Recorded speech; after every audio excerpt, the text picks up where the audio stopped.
Hello and welcome to the Pop Council Podcast, the show where we cover everything in pop culture. Each week on this show, we discuss topics in the geek world, as well as various fandoms such as Disney, Marvel, DC, Star Wars, theme parks, and everything in between. I'm Jami, Philbrick, editor-in-chief of Movie Phone and a board member of the Hollywood Critics Association. We have a great show for you today. We will be discussing the unfortunate passing of Star Trek great Nichelle Nichols, the Andor trailer, Ben Affleck joining Aquaman 2, Avengers, the Kang Dynasty, finding their director, a sequel for The Gray Man, the Samaritan trailer, and much, much more. But it would not be Pop Council if I was not joined by my co-host, Wendy Lee. Hi, Wendy! Hello, Jami. How are you? I'm good. How was your weekend? It was pretty good, pretty productive, and I am clear from any sort of COVID. Not that I had it, but I wanted to make sure that I didn't have it from Comic-Con. Right. And I tested, and I don't. Oh, good. So we're in the clear. You're in the clear. Awesome. I went to a in-person interview on Friday and actually had to do my first box test.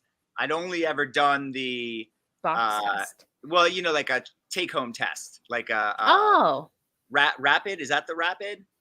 So I've only ever done the drive-in when they do the and then thing. You get the result like a day later. This was almost exactly. This was almost like it almost seemed like I was testing to see if I was pregnant because it's the same thing. And you dripped a little thingy.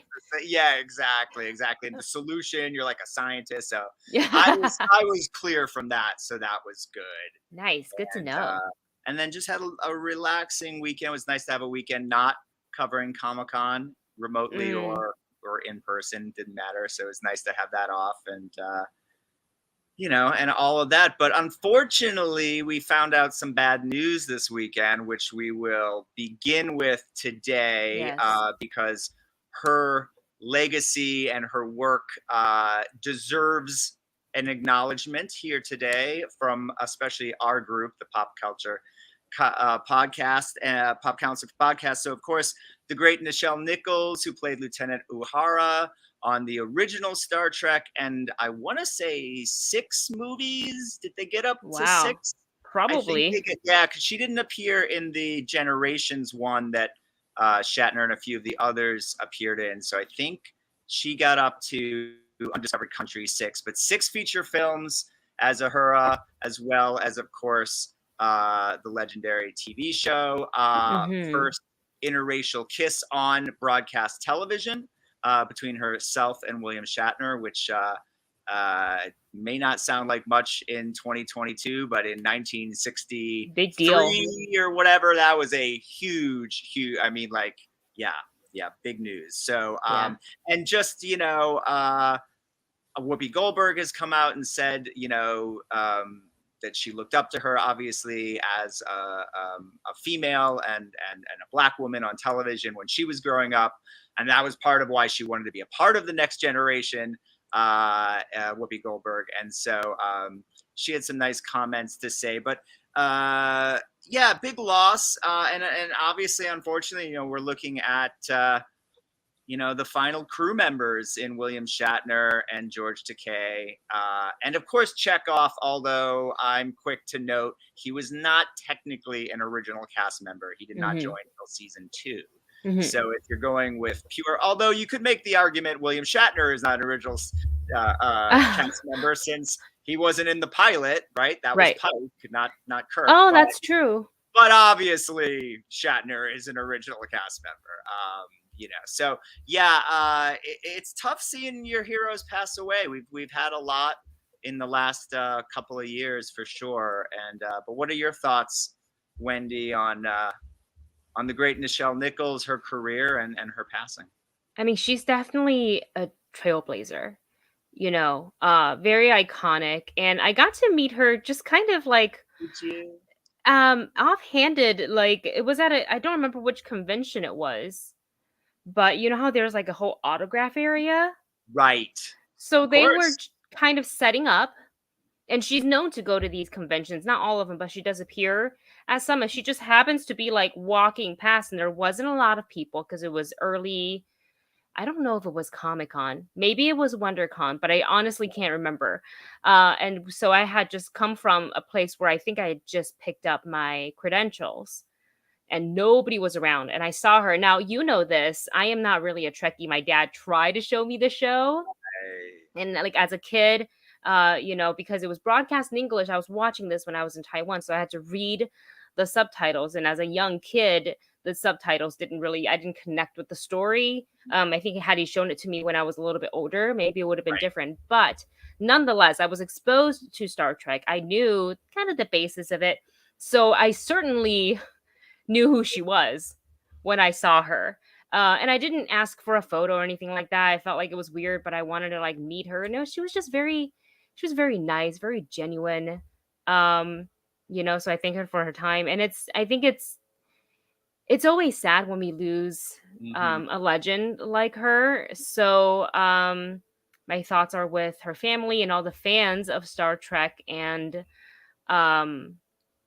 I hope that people continue to look back at all the things that she did and kind of knocking down the doors in Hollywood, and kind of, like I said, she's a trailblazer and should always be remembered. Yeah, big time for sure. I don't know that I ever actually met her. I've been in the same room with her. I believe I was attending like a Saturn Awards one year. Ooh. And she was getting like a Lifetime Achievement Award. But even at that, this is probably in the last 5 or 6 years, but even at that point, she was a much older woman, and Yes. it was difficult getting around, and she, you didn't want to bother her too much. Yeah. And it's funny, for my generation, I'm a little bit older than you, Wendy, and it's weird because like these weren't really our Star Trek, but they kind of were our Star Trek team, in the sense that like I grew up with the older cast making movies, right? Yes. And so they weren't really my cast because they were, my parents' cast. They were the older actors, but those were the Star Trek movies I had in the 80s and early 90s, and then till, of course, Next Generation came, which of course really was sort of the Star Trek for my generation. But yeah, absolutely. There was a little bit of a holdover of that older generation where they, those movies were coming out at the same time as Star Wars sequels. I mean, I think the first Star Trek was made as a result of 1977 Star Wars, and then the continuation of that. And I didn't really even get into a Wrath of Khan until probably my 20s, and I sort of rediscovered it. I was like, oh, this is amazing. Definitely, we are very saddened over here to hear of the passing of Nichelle, and I would suggest Mr. Shatner stay out of space, stay off your horses, stay safe. We can't lose you. The same to George. No. Stay safe, George. Yeah. And we want to see you Stay safe for many, many years to come. So sad day in the Star Trek world. But let's pivot to Star Wars, which seems like blasphemy to even say, but let's go ahead and try that.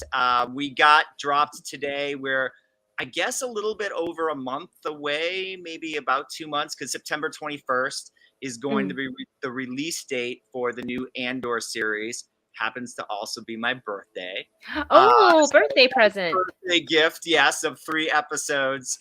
Here, I'll put this picture. You can barely see Diego there because this is a very dark photo. You can see some stormtroopers in the background, but we'll put up our friend Mon Mothma. My God, look at her. Right? I always screw that up. Mon Mothma. Okay, yeah. I like sometimes a Mon Mothman. Like I get. So it was cool to see the trailer. We got to see a little bit more of Stellan Skarsgård in the trailer.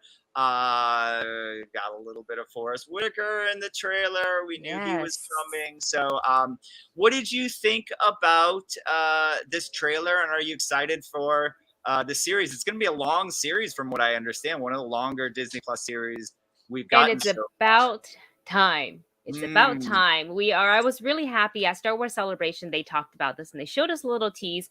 which had some repeated footage in this trailer, but this trailer was so much more. And I was really happy to hear the director say that there will be 12 episodes for Andor, and we're starting, like you mentioned, there's going to be a 3-episode premiere, which is kind of cool. It's like watching a mini movie at home, because assuming they're all about 40 minutes or so, you know, add up just not great at math, but what is that? Like under 2 hours. Right. So then they later announced at Star Wars Celebration during that same panel that there's actually going to be another season, a second and probably final season, with another 12 episodes. This marks, I think, aside from The Mandalorian, the longest. Well, how many episodes do the Mandalorians usually have? 9? Yeah, I want to I say can't. Mandalorian's like 9. I can't remember. Yeah. So with that said, with Andor, I feel like the fans aren't as like enthusiastic about it, but for those of us who really enjoyed Rogue One, and I'm one of those people that really fully enjoyed Rogue One, I really like the concept of the show diving a little bit more into Cassian Andor and his story, and what's his history and his path to being a part of the rebellion. And I think we're going to see all these little nuggets of, various characters like Saw Gerrera showing up, Right. Mon Mothma showing up. All of that makes sense. So, and also being a fan of Diego Luna, like, how do you not love that guy? So this is just really exciting for me. And I think the trailer, and I said this too for when they showed us footage at Star Wars Mhm. Celebration, I thought it looked really cinematic. Right. Yeah. Yeah, I agree. Yeah, I'm a little less excited for this. I mean, certainly I love Star Wars. I'm going to watch the series. I'm ready for it. Um, I didn't love Rogue One as much as you, I think, and many others who really, I know that that's a very, very popular Star Wars film in the Star Wars lore. I've tried watching it a second and third time, and have enjoyed it a little bit more, but on the first time I just wasn't all that into it. So that doesn't give me a lot to really hang on with this show. Mhm. I don't know how interested I am in the Because you characters. know the outcome. I also know, right? We know the outcome. I mean, that happens in Yeah. a lot of Star Wars stuff. I mean, you could have argued you sort of know the outcome of, Obi-Wan, right? We know. Uh-huh. But there's a difference, because There Obi-Wan is is. that iconic when Star Wars first arrived on the scene. That is, so he's an iconic character, and Cassian Andor, in a sense that he is, also have been a part of it, but he's been introduced to the audience for a shorter amount of time than Obi-Wan. Yeah, Yeah. yeah, and that's a good point. Yeah, I think in general, my interest level is low, but hopefully, the trailer looks great, so hopefully there'll be something in the first few episodes to kind of, sink my teeth into and grab me and get me a little bit more excited for it than I unfortunately am at this point. But I'm looking forward to it and hoping, Yeah. I'm open minded and hoping that it does seem like a lot. We were talking about this last week too with the Daredevil announcement. It's like 18 Yeah. episodes is a lot. Yeah. Are they For one changing it season. up? Yeah, I mean, The I don't Disney know. Plus formula? My feeling is, well, I mean, I would answer that by saying yes and no. Like, my feeling is that they're somewhat filmmaker friendly. And so Mm. I think it just depends on the story and the filmmakers and what they want to do with it. So obviously there was a lot more story with this that Tony Gilroy had. So Yeah. hopefully it's, not filler and a lot of really compelling Yeah. stuff, Yeah.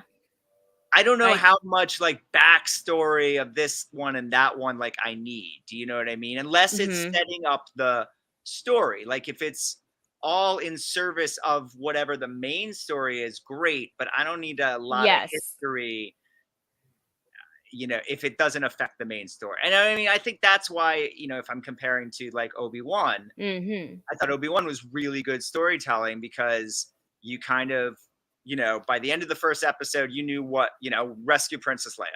That's what it is. Right. It's rescue Right. Princess Leia. Yeah. And obviously Obi-Wan and Darth are gonna, clash, right? That's the story. And so with this one, it's a little, there's so much sort of the espionage and all that kind of stuff, which I really like, but how tight is the story, and how much time do we get with these characters? And I think that's what I'm interested in seeing if the show's able to deliver.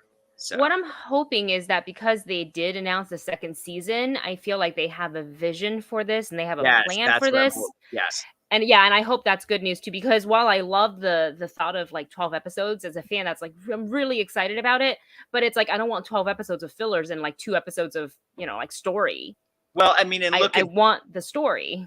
Yeah. And look at Boba Fett as another you know what I mean? Like, we all say the best 2 episodes of the whole series were the Mandalorian episodes, right? They weren't even Book of Boba Fett episodes. Again, I'm not complaining because that episode that introduced Cad Bane and had Luke and Ahsoka, I mean, I think that's one of the best hours of Star Wars ever. I would put that hour of television against any hour of any Star Wars movie. Just seeing like Luke and Ahsoka together. Fun. Where the other 6 episodes, you know what I mean? Like, I don't know that I needed all of that backstory with Boba and the Tuskens. I understand why we got that because of things that happened later, but there's a lot of history there, and I don't know that we need to go through all of it. Yeah, and it's interesting. It's going to be interesting to see how they do this one of like, as far as the building the rebellion angle, which is totally the right place to go for the story, right? Because that's what Rogue One is kind of, they say that very, very iconic line in Rogue One, like rebellion's about hope. But we've seen the rebellion built throughout other Star Wars properties, even in not Clone Wars, but Rebels.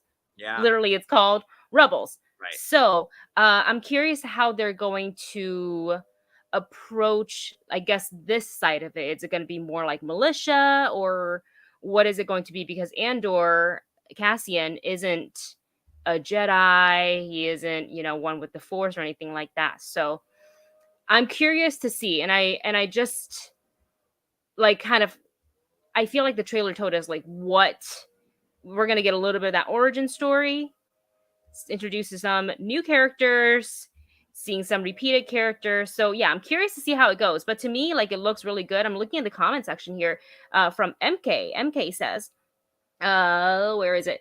Tony Gilroy said that they didn't use the volume in production in an interview with Empire Magazine. And I guess that, contributes to the fact that I thought it looked really, really cinematic. It's because it's probably a lot of it on location. And that's what I was just going to sort of add to, was that, and correct me if I'm wrong, this is the first non-Favreau Filoni Disney Plus series, right? I don't believe that they're not the director. I mean, I feel like they're always be on as some sort of executive group, but it doesn't feel like it's being led by them. It feels like it's being led by Tony Gilroy more as, a Rogue One kind of thing. And so my point is that it's not going,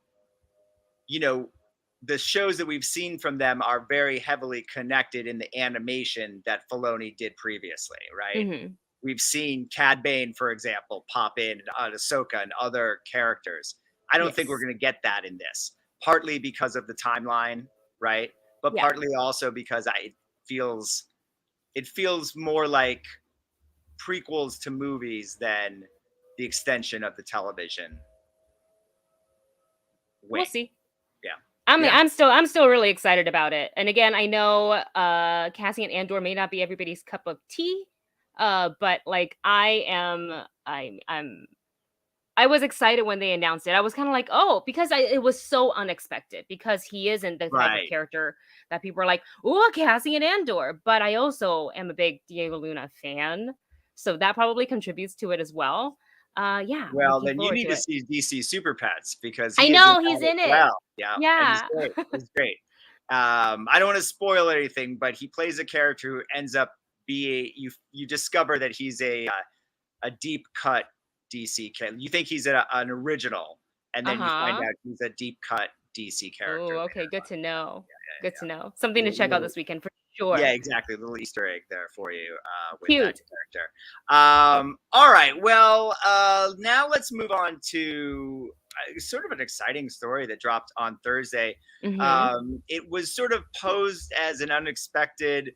I have some theories that this was a little bit more staged than it seems, but Jason Momoa tweeted or Instagrammed out these photos. This is one of them of him and Ben Affleck together. You can see Ben is clean shaven. He's not always clean shaven in his personal life, and we can see him here clean shaven and in a suit that looks very Bruce Wayne-ish. And then in the post, Momoa wrote. Bruce and Arthur together again, and something about unexpected things in Aquaman 2. The story is that a Warner Brothers studio tour accidentally broke in to a soundstage where they were doing reshoots for Aquaman 2 and discovered that Bruce Wayne, Ben Affleck will be in Aquaman 2. I don't buy that. I've been on those studio tours. I've worked at Warner Brothers before. Those tours don't just accidentally go into a sound. Okay, that was my question. That doesn't happen. That doesn't happen. Because at Universal, which also has a studio tour on a slightly different scale, because it's a part of a theme park, but they carefully plan that route. So to avoid the tour guides and the driver know to avoid certain areas. And sometimes you do have to drive through a set, but usually it's a TV show, no heavy spoiler involved, because if there'll be privacy screens up. Security involved. So I was curious, and I'm so glad that you have that experience at WB as far as tours go to kind of speak on that. I mean, could it have been planned that they would go in? They knew like all that, yes, but like there's no way a tour accidentally walked in to a top secret DC movie while an unannounced major stuff, like none of that happened by coincidence. I don't think. Okay. I don't see the way it was described. I don't see that happening. Now, could Ben Affleck and Jason Momoa have been walking around the lot when the tour, that I could see, but I don't see that the tour going into a sound stage and discovering. So it wasn't like they were driving by and they happened to see the two actors hang out outside the soundstage? That I would buy, but that's not the way I understood the description. Oh, because that's how I'm guessing at how it happened, but if you can give us a little bit more insight. Then that I would buy. That I would buy. But from his description, it sounded to me like he was saying they came into the soundstage while they were filming. And I don't buy that. But I would buy that Momoa and Affleck were walking to the commissary to get some lunch. And you know what I mean? Like I'd buy something like that. But something that's like such a weird. That's not how it was described. It was just, or I understood it as described as like the tour bus came into the soundstage. That doesn't happen. That just doesn't happen.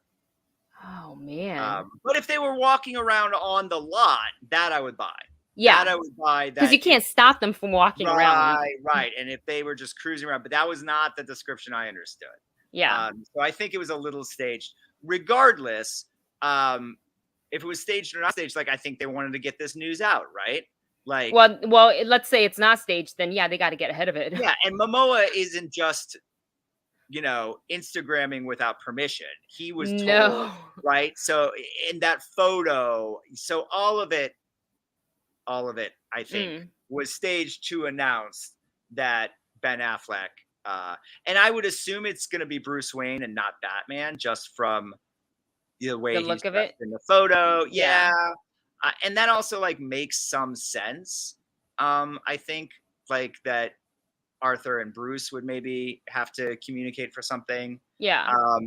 But it's interesting, and let me ask you this, Wendy, and please, whatever your overall thoughts are about this as well. But we've heard so Amanda Waller, Viola Davis, has been announced to appear in Black Adam. That's been announced.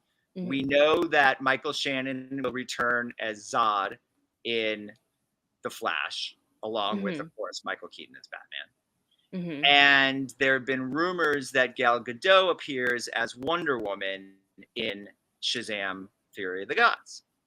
Whoa. Okay. That one I hadn't heard, but okay. And we Wow. know that not only Michael Keaton is returning for Batgirl, but J.K. Simmons will also reprise his role. Yes. So for a studio that really seems to be saying that they want to push away from the DC extended universe, they continually are The Snyder casting. stuff. Yeah, like for a studio that says they hate the Snyder thing that they did, everything seems to continually be somewhat going in that direction. Like, is that good? Is that bad? I It's think confusing is what it it's is. confusing. Yeah. Yeah. I don't mind it. I enjoy these actors in these roles. I like I do Gal too. Gadot Yep. as Wonder Woman. Say what you will about Ben Affleck's Batman. I think the majority of people enjoyed his performance actually. I You know, liked his Batman better than Pattinson's. oh. I don't know if I want to compare the two. Right. I like them for different because they're kind of different Batmans. I would say I definitely like Affleck's Bruce Wayne better than Pattinson's Bruce Wayne. I can see that. I can see may that. even go with I like the older Batman idea than the younger Batman idea in general. Mm-hmm. Understand. Well, I just yeah, I don't know what direction they want to go with it. Having different Batmans and or Wonder Womans or whatever other characters show up makes sense to me in the Flash because of they can kind of use the Flashpoint as kind of a gateway for that. But as far as Aquaman goes, like yeah, it definitely makes sense for Ben Affleck's Batman or Bruce Wayne to come back because they've already met. But like, if they're so adamant about we're not continuing with this, but then they continue with it, what does the saying to the fans? Well, and I Give us also Henry Cavill. well, That's what yeah, I want. yeah. I was seeing something about that the other night. Because is it in Black Hat or it's in something? I feel like I saw something. Someone was talking about. There's a Superman image in something. It's blurred, but it won't be blurred. Like, maybe that was about Flash. I think it was about like early test screenings for Flash. I think there's a rumor that there's a Superman image in the test screening for Flash, kind of similar like there was in Shazam, but you don't see the face. But then the rumor is that it is actually Henry Cavill, but they just don't want the test audiences to know that yet. So they're just testing the blurry image of Superman without confirming it's Henry Cavill. When is All of that that is supposed to completely come rumor. out? 24, right? 23? So 23. It 20 was this year. It was October, and then it got pushed 2023. because Black Adam was going to be August. Yes. And then Flash I think was October and got pushed to sometime next year. But who knows with that? I don't know. And the other funny thing too is like, how many times have we heard Ben Affleck say he's done playing Batman, and then he keeps coming back to play Batman one more time? Yeah. Like, he was done playing Batman, and then he was going to do the Flash, and that was going to be the last Batman. Well, there's a lot of like I feel like his experience became quite negative. He was going to direct and write this Batman film, and then that just completely, was just didn't happen. And then the Joss Whedon thing happened, and I think he said I don't remember which outlet. Yeah, like he said he didn't enjoy his time on set. And like for someone who has been working in the industry for a very long time, not just on camera, but also on the other side doing other parts. For him to say that, I think it's pretty big. And he said, like, I can't remember I don't know if it was Variety or maybe it was Deadline, but he said he had a big Howard Stern interview at the beginning of the year. Oh, I think maybe that's what it is. Like he's talked about a negative experience. So yeah, you may have read that excerpts of that interview in somewhere else. Yeah.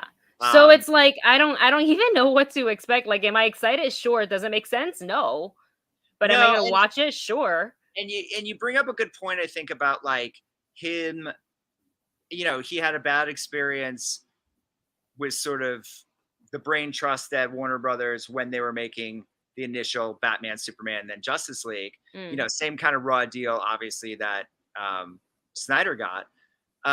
But it's a different, none of those people are still at the studio.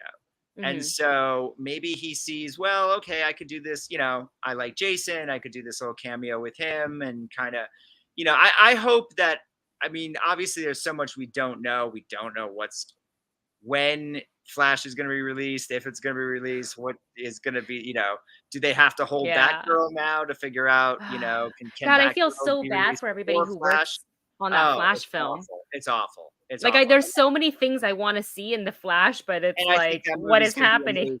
And I think that movie could be absolutely bonkers amazing. Um, but there's so much, and You so think I there's a don't know. chance they We'll won't see. release it? Yeah, I You do think think there's they're really because of yeah, the yeah. there's a chance. Mm. I mean, it's being discussed. Sure. I mean, not to get into that discussion too much, but I mean, there's only a Yeah. couple of options. You release it, you don't do anything. You release it and hope for the best. You don't release it and just bite the cost, Oh my god. or you put it on. I mean, the thing that I thought might happen is if you switch it with Batgirl, right? You put Batgirl Put in Batgirl theater. first? I don't know about first, but you put it in theaters, and you put Oh. Flash on HBO Max. And then I Oh. don't know if Hmm. you need, I mean, because we don't know, right? So we don't know if you need Flash to come out first because the Of Michael things Keaton that could explanation happen. is there, Yeah. or Mhm. is it ambiguous enough in Batgirl that it could just be accepted that he's there, and then it's explained how he got there later, or is is there a reshoot you could do on Batgirl that could easily explain why Michael Keaton's there, and then you don't even need Flash? Yeah.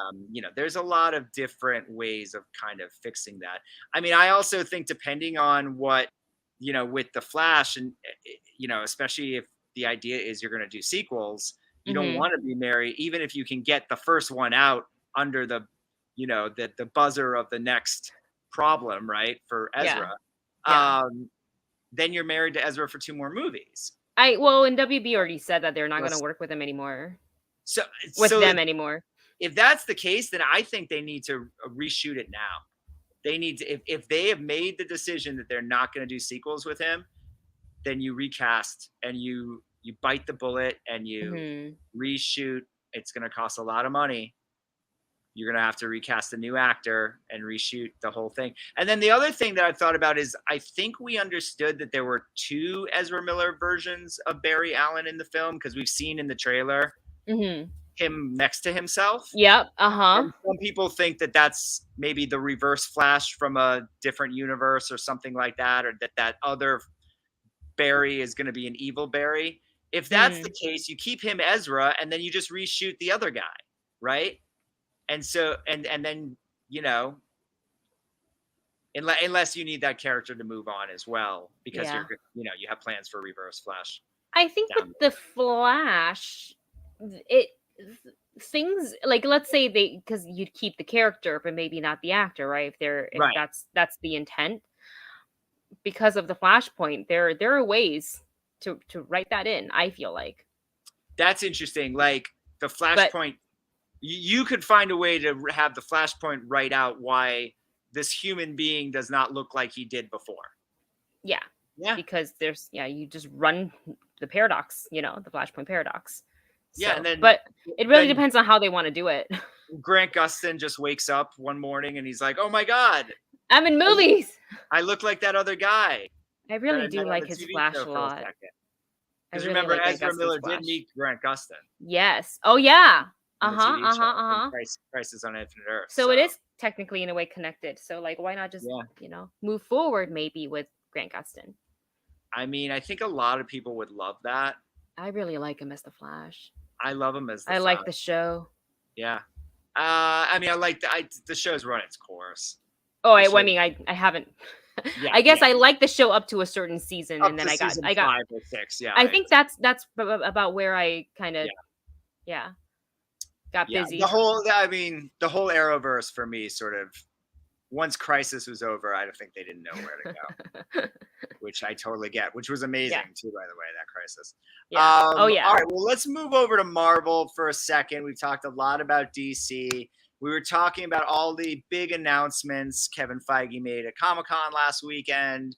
And one of them was the first of the 2 Avengers films we will get Mm-hmm. that will cap off Phase 6. And in fact, the entire second saga of the multiverse saga. Avengers, the Kang Dynasty. I think you can guess who the villain will be in this film. But who the members of the Avengers is still a bit of a mystery. And as of last week, at the time we were doing the show, we did not know yet that Destin Daniel Cretton has been tapped to direct, of course, the director of Shang-Chi and the Legend of the Ten Rings. We've also heard that he will be producing a Wonder Man series for Disney Plus, Oh, and that's now right. has been handed the keys to at least the first of the Avengers films. There was no talk of him or who the director would be for Secret Wars, which will be the follow-up. Mm-hmm. But I think this is great. Great choice. We know the Russo brothers were not going to come back and do it. I think that really only left a couple of what I would call sort of the key Marvel directors. Taika, I would think, would have been in the running, although the lukewarm response to Love and Thunder may have put a bit of a kibosh on that. Ryan Coogler, certainly, I would think, and especially after the amazing Wakanda Forever trailer we Oh, saw. so good. Maybe he is going to do Secret Wars. Who knows? And then John Watts would be the other one, but didn't he just step away from Fantastic Four because he was just sort of burnt out from the Spider-Mans? Yeah.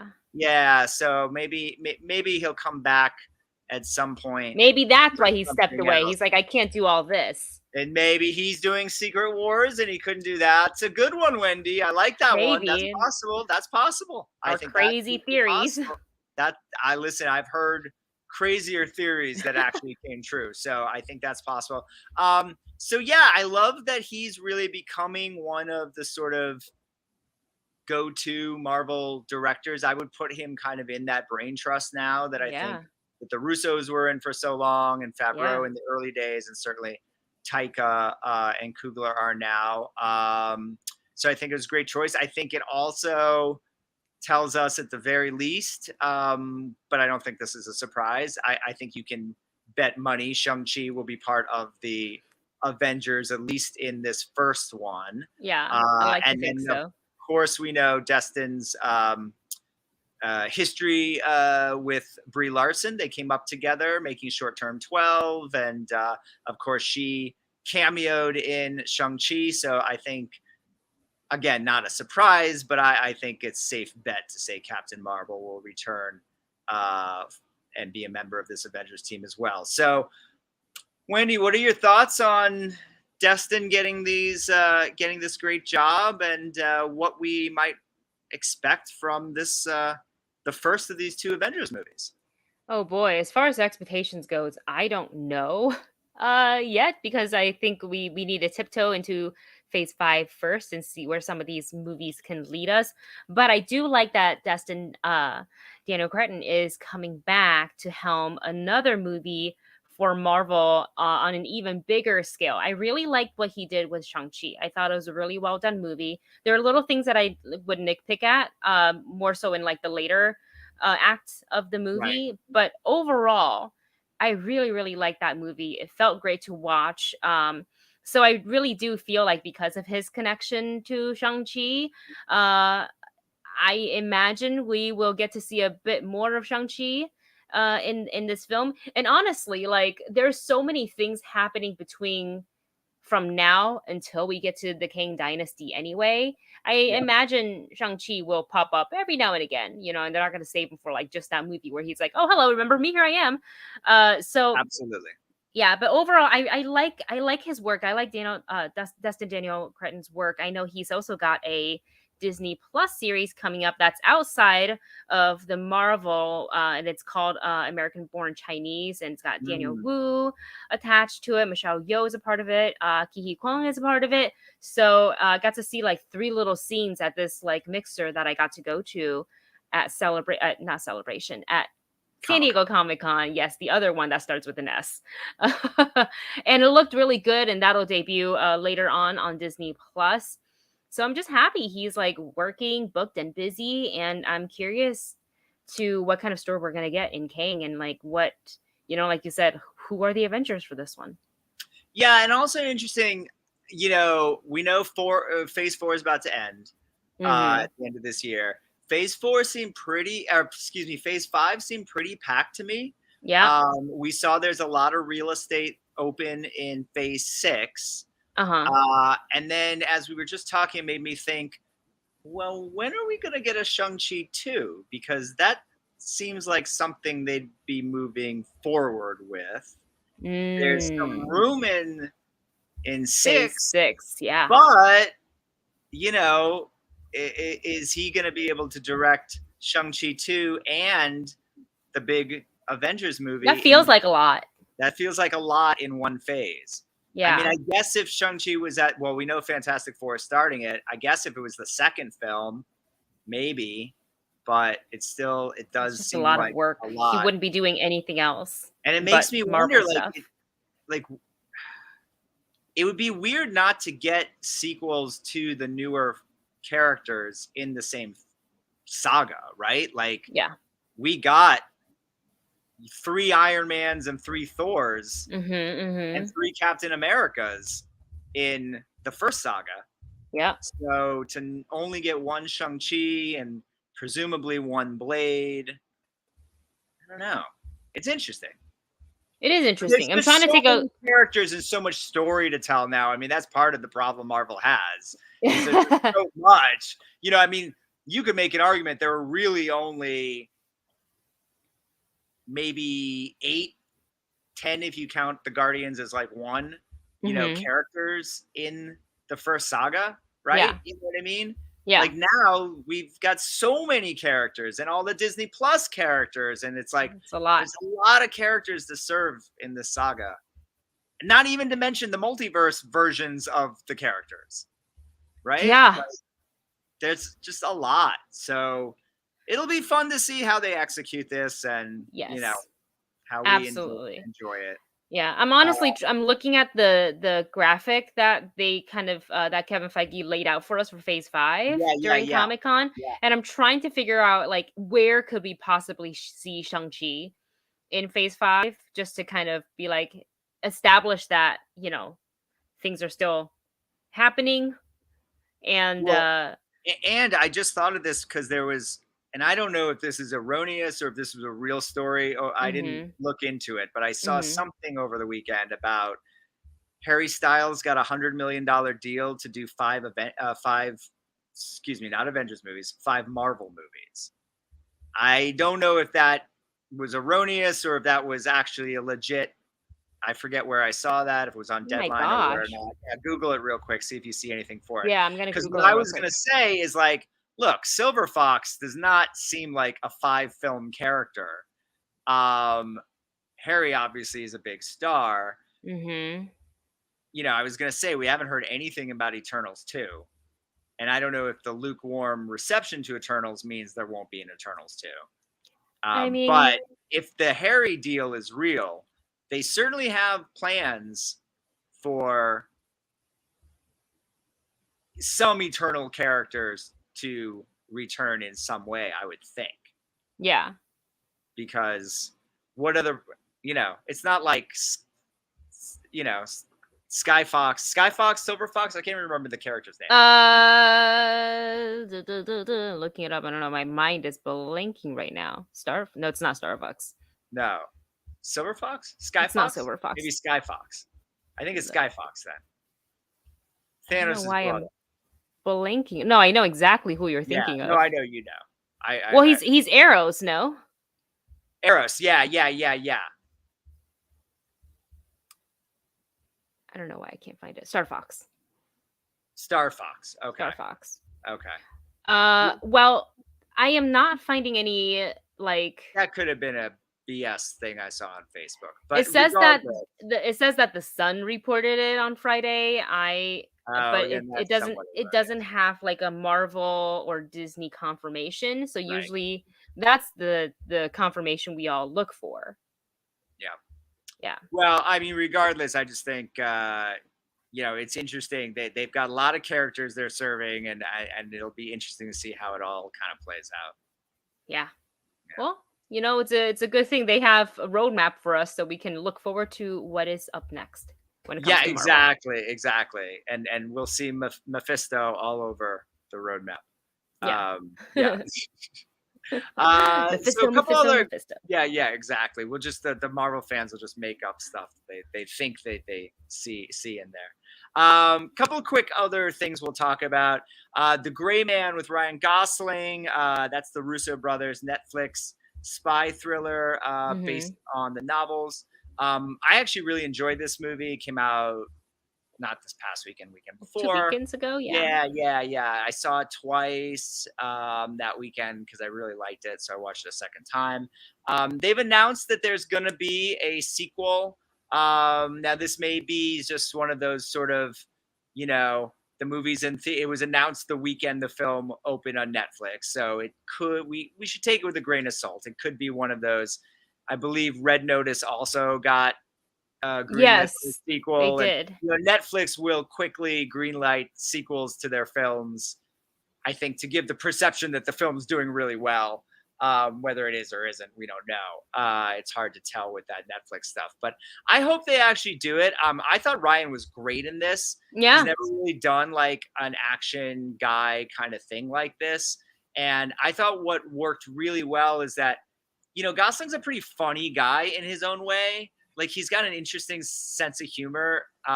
It's sort of like a dry wit, but I really like it. It fits his coolness brand kind of really well. Yeah. And so I thought there's a lot of looks in the film that he gives naturally that, when a train explodes or this, explosion, and he kind of he narrowly survives something, and he kind of gives a look to the camera. And it reminded me sort of like that old Bruce Willis look. Like, he'd give that look when something blows up in a Die Hard movie. It was almost like a wink, wink. But like only Ryan could do it. Do you know what I mean? Because it wasn't breaking the fourth wall, but it was pretty close without actually doing it. But it also didn't seem like he was doing it on purpose. It just seemed like it was organically like his natural look of like what? Like, how did I don't know how I just looked. And I thought it actually like brought a great humor to the piece and to the character. And Evans, I thought, was great as the villain, and Ana de Armas. And so I really liked it. I'd love to see more of them, whether they'll happen or not. Yeah. We'll see. Yeah, we will. I mean, look, I'm not surprised that they announced the sequel. It is trending #1 right now on Netflix, or at least last night when I checked. Yeah. And I am not done with the film yet, but I started it and enjoying it for what it is. And when you got the Russos behind it, that's like, it sells, right? And I know we're not going to theaters and selling tickets, but it sells. You put this entire cast together: Chris Evans, Ryan Gosling, Ana de Armas. Like, that is selling this movie, so it makes sense for them to greenlight a sequel to this. And we'll see if the cast wants to. Well, I don't know how it ends. I don't know if everybody, but see who comes back. Yes, it'll be interesting to see who would come back. But yeah, isn't Extraction also supposed to have a sequel? Right. That's being filmed. I think that's actually happening. Yeah, that's actually happening. Yeah. Yeah. Where Red Notice has not happened yet, and but I mean, Bright 2. Well, that. Oh. You could also say that that's hit the Will Smith problem, but I did.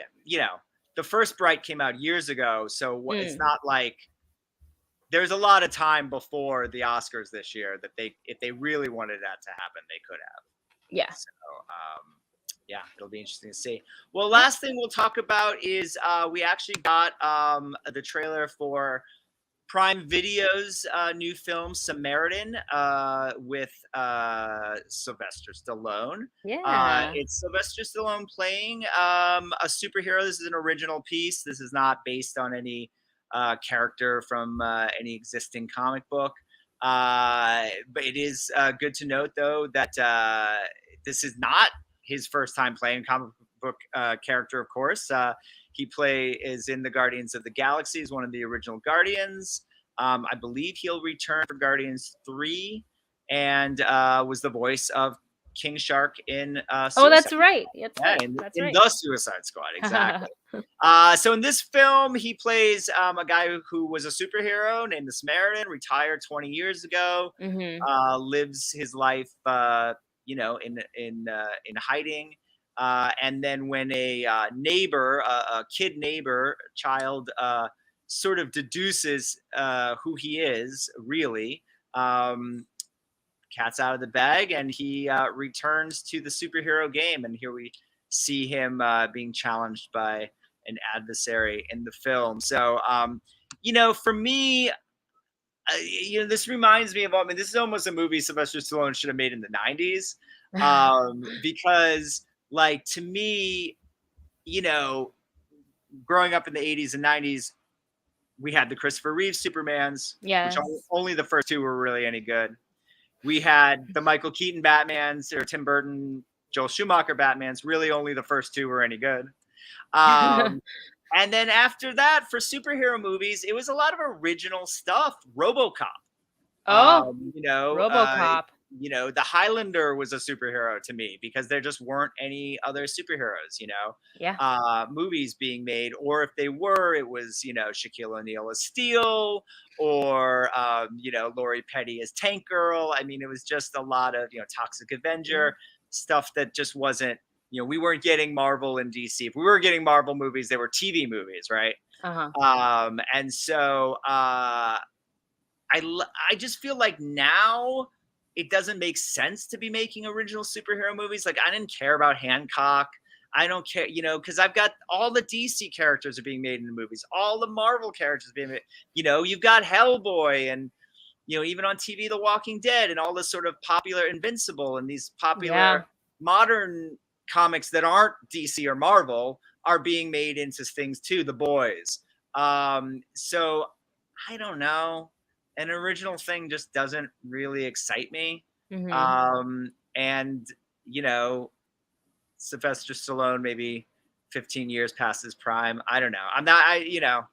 There's a reason maybe why it, because this was originally going to be a theatrical film, and it got sold. It was. I believe it's MGM and got sold to Amazon. So that tells you something. But I mean, listen, I'll watch it. I may very much enjoy it. I love Sly.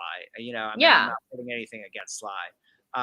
But I'm just not as stoked for this as I would be if, it was based on a comic by Robert Kirkman, or if it was based on a Marvel character or whatever. Yeah, I mean, I applaud them for wanting to do something original. And again, it's just the trailer, so we really don't know how everything's going to work out until we see the actual thing, right? And the trailer looked fine to me, but it also had a lot of the tropes, superhero tropes that we've seen before. Sort of I hung up my cape, and then the kid's like, "No, come on, you got to do this," and then he, has a heart for the kid. That's the soft spot, and the heart of the movie. And then we go from there, and he fights crime. Maybe he sacrifices himself, or he comes back again, as the Samaritan, and the city is safe again because of him, or whatever it may be. So, like, while I applaud the original, it's fine. Like you said, I enjoy a Sylvester Stallone film, so I'll definitely check it out when it comes on Prime Video. Maybe I'll be surprised by it. Yeah, and it seems a little like unbreakable, like kind of like and yeah, I mean, we've seen. I mean, that's the problem is, like, we've seen all this stuff a million times now, and even in the actual films based on source material, and so. Yeah, I it'll be interesting to see. It's definitely something I'll watch and check it out, and for sure, hope it's good. Yeah, hope it's good. Well, that is all the time we have this week. I want to thank you all for watching, as always, and remind you that we are just one of the shows on the Hollywood Critics Association's YouTube channel. So you want to make sure to hit and subscribe. That subscribe button. Hit it up, like this video, and tune into Pop Council every Monday at 11 a.m. Pacific time. Wendy, great show. Great seeing you again. Let everyone know where they can check you out. Thanks for a fun time, Jamie. You can find me all over socials at my name at Wendy Lee Zaney right over here. You can find me on YouTube under the Movie Couple for trailer reactions, movie reviews, and so much more. And of course, here every Monday on Pop Council. Yes, of course. And you can find me at my name on Instagram, at Philbrick on Twitter. On Twitter and Instagram, at my name on Facebook, and check out Movie Phone for all your showtimes, listings, reviews, interviews, and all that good stuff. We will see you back here next week for more Pop Council. Until then, enjoy everything.